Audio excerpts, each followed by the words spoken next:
监视器画面里，暴雨加上狂风呼啸而过，甚至有路边大树直接被连根吹断。凤凰台风在12号逼近冲绳石垣岛一带，狭带的惊人暴风还将停车场内的汽车直接吹到上下颠倒。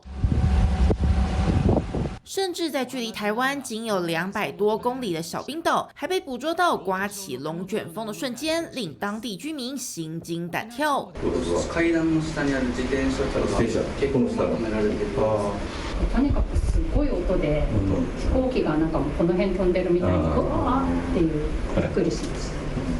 虽然凤凰已减弱为热带性低气压，但它的外围环流仍可能在13号为冲绳、奄美大岛等地带来最多每小时50毫米左右的降雨。气象单位也提醒当地不可大意。但将镜头转到本州关东地区，12号则出现今年入秋以来的最低温。今日からコートデビュー。そうです。乾燥肌なんで、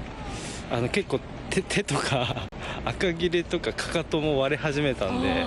これ本当に寒いんだなって思いました。面对日本气温直直落，民众除了想品尝如关东煮等热食暖和身体，各地超市里从火锅汤头到生鲜食材等品项，销量也跟着明显提升。定番ですけど、タラでしたりとか、タラの白子、渡りガニとか、鍋に簡単にこう入れてね、出汁が出ますので、かなり売れてますね。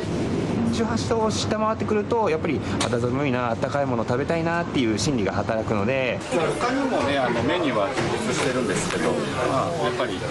この寒い時期になるとおでんメインで、10月の下旬ぐらいからはもうおでんのお客さん増え始めたなという感覚ですね。